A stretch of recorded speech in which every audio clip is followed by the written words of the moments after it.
Sioux Falls sweeps a doubleheader in Fargo. Hilton goes the distance in Kane County, and the Milkmen walk it off to win the series. Welcome to the American Association Whiparound on this Monday. Another awesome weekend in the books. A ton to get to from Sunday. 2 doubleheaders on the afternoon. Let's start it off with one of those in Gary. Explorers and Railcats matching up for 2 after their game on Saturday was rained out. Bottom of the third, 1-0 Explorers. LG Castillo flips that around. A 3-run blast out to right. Later on, up 3-2. Daniel Lingua puts the cherry on top for the Railcats. A 2-run double, giving them a 5-2 advantage. They win by that final in Game 1, but go to Game 2, tied up at 2 in extra innings of this 7-inning game. Scott Oda's sacrifice fly brings in Miguel Sierra. The Explorers win 3-2 and split the doubleheader. To the other doubleheader in Fargo-Moorhead, Canaries and Redhawks matching up for 2. This first one's actually resuming a suspended game,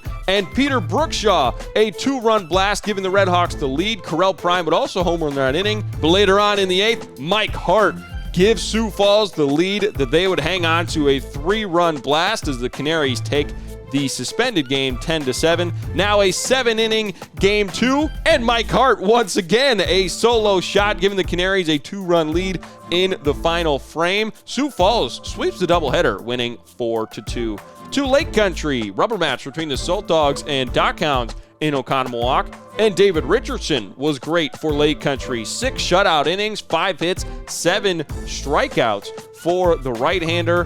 Go to the third, Lake Country up 1-0. Thomas Jones with a solo shot out to left. A big series win for the Dockhounds as they close it out with a 5-0 shutout win. To Kane County, Game 6 of what has been a thrilling series in Geneva. Top of the third, bases loaded. Hill Alexander brings home 2 with this single. This would be a 7-run third inning for the Railroaders, putting this game out of reach early, and that was plenty for Kevin Hilton, who went the distance. Complete game, 3 earned runs, 5 strikeouts, 2 here in the 9th as the Railroaders win 9-3. To Kansas City, Goldeyes and Monarchs closing out their 6-game series as well. Bottom of the 5th, Justin Wiley. How about the week he's had? This is his 4th home run of the week. He's also tied atop the league with 12 hits in the last week. And bottom of the 8th, Brian O'Grady goes deep once again out to right as well. Kansas City goes on to win this one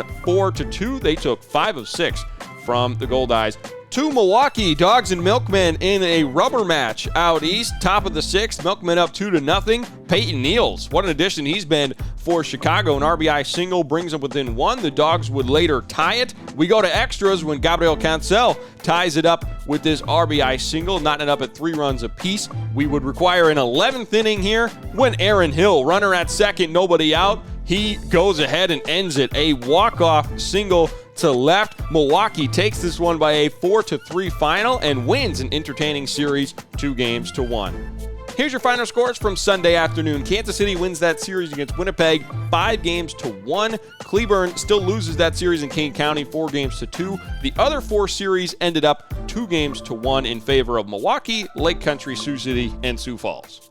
Standings update after the weekend. Milwaukee sits 6.5 games up over Chicago in first, but second place through 5th separated by just a game and a half. What a race it is in the East. And in the West, similar story. Kansas City up 5 games in first, but just 2 games separate Sioux City and Fargo-Moorhead between second and fourth. And once again, I've got no games for you on this Monday. It's another league-wide off day, and no whip around tomorrow either. So go to AABaseball.com to check out the schedule for tomorrow night, and I'll be back with you on Wednesday to recap it all for you. I'm Matt Yeazel for the American Association, where we play to win.